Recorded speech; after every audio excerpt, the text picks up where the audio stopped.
While illegal deportations by the Donald Trump administration are making headlines, there's one part of the world where a violent crisis is unfolding, with women being raped, men being killed, and territories being overtaken. More than 100 female prisoners were raped and burnt alive during a jailbreak in Congo, as hundreds of prisoners broke out of the Munzenze prison after fighters from the March 23 or M23 rebel group began to take over the city of Goma. The African country of Congo is grappling with a violent crisis in its border region of Goma. March 23 movement or M23 rebels, backed by the neighboring Rwanda, took over Goma, which is the biggest city in Eastern Democratic Republic of Congo, in what many call a violent invasion of territory. Bloody clashes erupted between rebels, security forces, and citizens, resulting in fatalities, including those of UN peacekeepers from several countries. The rebels have now announced a ceasefire, but they have vowed to continue their offensive all the way to the capital, Kinshasa, in the future. They also said that their ultimate aim was to topple President Felix's government. Now, Congo, remember, has been calling for the UN sanctions against Rwanda and the global agency, along with the European Union, United States of America, and China, have all called on Rwandan forces to leave DRC. UK and Germany are among the donor countries that have threatened to withdraw their aid to Rwanda in the wake of the M23 offensive. So what is this entire crisis all about? Why isn't the world looking at Congo and helping as Congo cries for help? Let's try and decode this for you on Global Mirror. On the broadcast, I'm joined by Professor Phil Clark. He is from the University of London. He's somebody who's extensively researched on Congo, on African continent, and this entire crisis. Professor Clark, good evening, namaskar. Thanks very much for joining us on Global Mirror. My first question to you, Professor Clark. You know, very less is known about this part of the world, very less is known about this decades-old Congo crisis. First, help us understand what this is all about.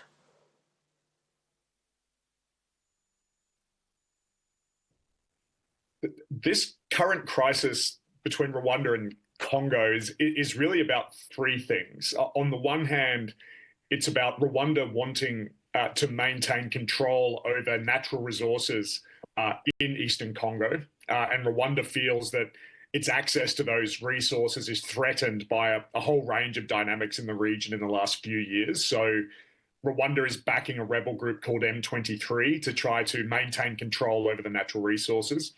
Rwanda also has a political interest in this part of Congo. It wants to install local leadership that's very favorable to the Rwandan government in Kigali. And then the third factor in this entire conflict is that the Rwandan government is dominated by the Tutsi ethnic group. And the Rwandan state is very worried about the targeting of Tutsi in Eastern Congo by Hutu militias, by the Congolese army. And so Rwanda is using the M23 rebels also to try to shore up its control and to protect the Tutsi minority. So these are really the three main factors that explain why we've seen this latest rebellion by M23 and why this conflict has been escalating quite rapidly in the last couple of weeks.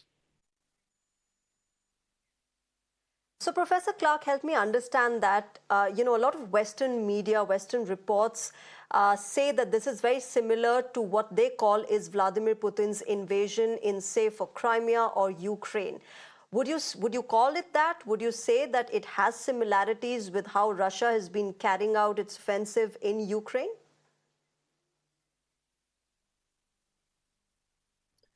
It is quite similar in the sense that Rwanda has clearly violated Congolese national sovereignty, perhaps not in a direct sense, in the way that the Russian troops have done in Ukraine. The preference of the Rwandans is always to operate through proxies. It's always to use groups like M23. Rwanda has used other rebel movements in the past to try to destabilise Eastern Congo and to try to maintain control. But perhaps where there's a big difference between the Congo situation and the Ukraine one is that the Congolese state itself is incredibly weak.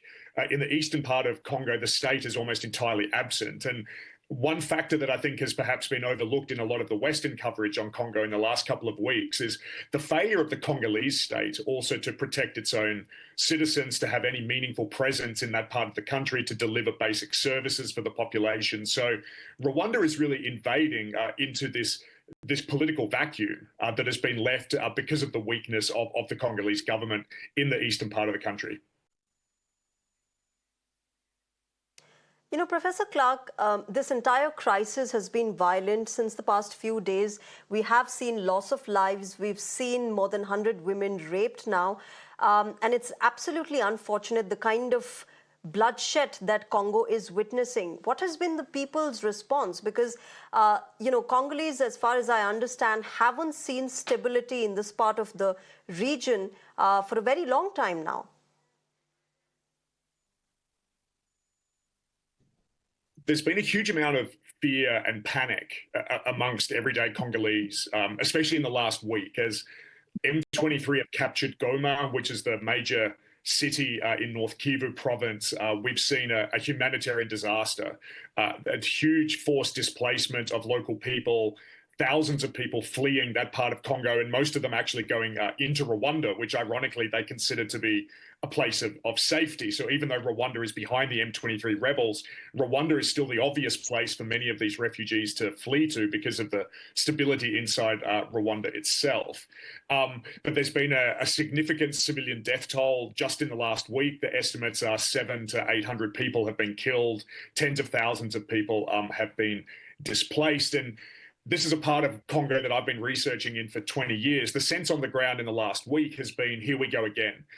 Yet another invasion, yet more violence. People are fearful, exhausted, and simply want the parties to this situation to come to a peaceful and negotiated settlement so that people can finally get on with their lives, which they haven't been able to do for many years. And therefore, help me understand, Professor Clark, you know, the impact of UN peacekeeping forces. They have also lost their soldiers in this crisis that has been, you know, going on in Congo since the last few days. But how is their role impacting the crisis? Clearly, there seems to be some sort of failure somewhere, considering that the crisis still goes on.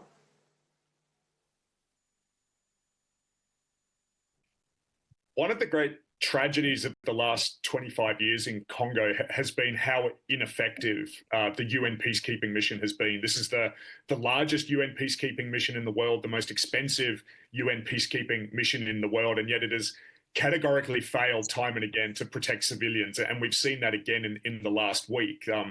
There's been very little capacity by that UN mission to target M23 and to try to offer any kind of counter-military force to the rebels. Much of that task instead has fallen to a Southern African regional peacekeeping force. You've got these two missions in Eastern Congo at the moment. South Africa makes up the bulk of that Southern African force, and yet we've also seen the Southern African forces completely steamrolled by M23. South Africa has basically sent its most inept fighters with very poor equipment to this very volatile conflict region, and M23 are facing basically no military resistance whatsoever. So this whole situation has really put a spotlight on the failure of international and regional peacekeeping to have any impact really on the conflict, and certainly their continued failures to protect everyday Congolese civilians. You know, the Congolese and the Rwandan leaders have also been in touch with Europe and Western leaders. And I want to understand from you the role of the Europe and the Western powers in this entire region. There is clearly a geopolitical play that we see in this part of the region as well.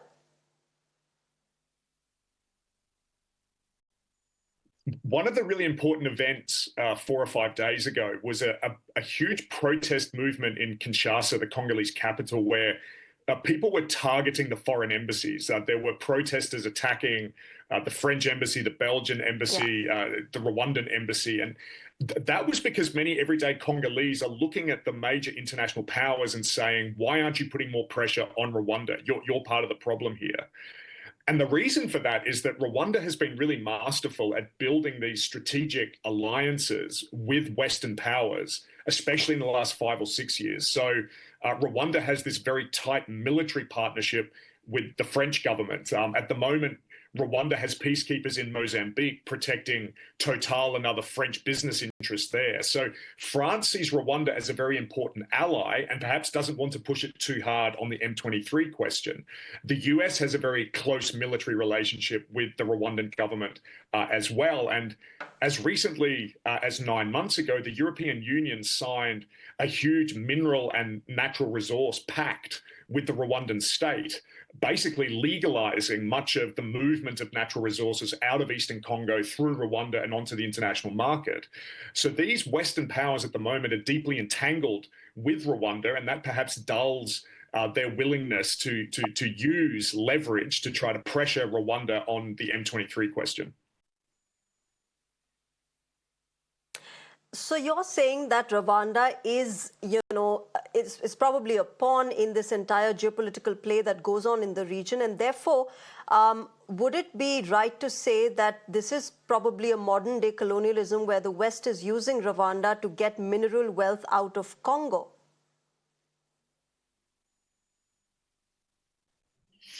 There is certainly a neo-colonial dimension to what's going on here. That without the participation of Rwanda, it's almost impossible for the rest of the world to get natural resources out of Eastern Congo. Going out through Kigali onto the international market is the easiest way for those resources to flow globally. Perhaps it should be said at this point that China, in fact, is the largest global partner in this natural resource trade out of Congo, both in terms of the legal minerals that are exported out of the DRC, but also the illegal mineral trade, almost all of which goes through Kigali. So the Western powers are deeply involved in this global market, but in fact, China is the most important economic player.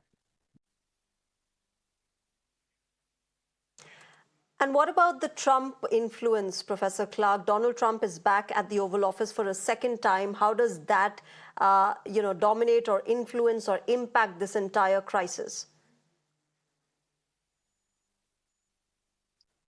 I don't think it's an accident that M23 marched on Goma and captured the city only a matter of days after Trump became president. I think there are lots of reasons why M23 did that, but at least part of it was a calculation that there would not be any sanction by the US government. The US would not put pressure on the rebels or on Rwanda as the rebels' backer to change their behavior. Trump has made it very well known that he doesn't want to get embroiled in these very messy African conflicts. He wants to turn a blind eye to these sorts of situations. And so I think Rwanda knew that this was a good time to push M23 towards Goma. They weren't going to have the US breathing down their neck. They weren't going to have the US threatening sanctions or a cut to foreign aid or that sort of thing. So this is also, I think, where the Congolese situation is linked to global politics. This isn't just about what's happening in this part of Central Africa. It is deeply connected to what is happening in all other parts of the world, whether that's in terms of the natural resource trade, but also in terms of something like US politics. Donald Trump is a businessman. He's been called transactional. Do you think he would still not be keen on Congo because there is clearly a lot of mineral wealth there? Undoubtedly, Trump will be keeping a close eye on the economic part of this conflict, especially around natural resources. But I think the US's view will be, as long as they can keep this tight relationship with Rwanda, then the flow of natural resources, particularly things like cobalt and tantalum, these are minerals that are deeply connected to the mobile phone trade, to telecommunications around the world. The US sees the partnership with Rwanda as being absolutely vital there. As long as Rwanda remains open and a place where minerals can transit through, then really US interests are served there. So this is also a way in which Rwanda has embedded itself in the interest of a powerful state. They know what the US wants. The US broadly wants stability in the region, but what they want more than stability is open access to natural resources. And if Rwanda can facilitate that, then it's unlikely to see Trump trying to put pressure on them to change the dynamic in Congo. Okay, my last question to you, Professor Clark. There is a ceasefire that has been announced. How do you see the situation moving forward?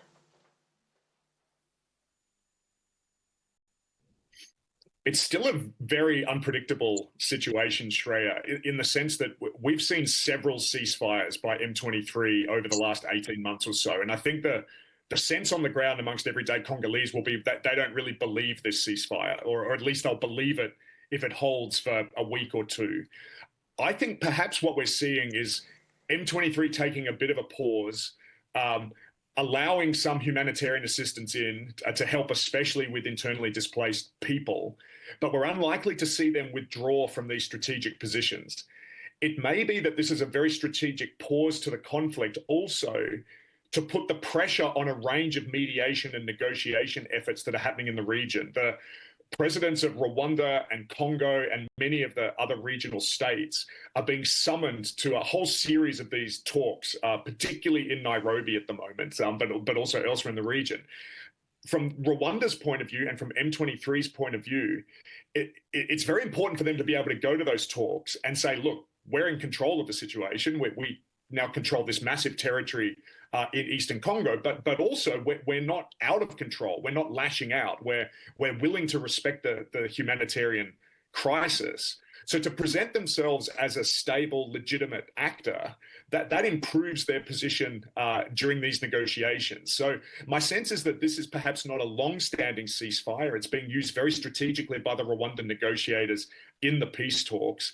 And what happens in Eastern Congo hinges very heavily on what happens in those negotiations. But Rwanda goes to those talks, both militarily and diplomatically, as a very, very powerful actor.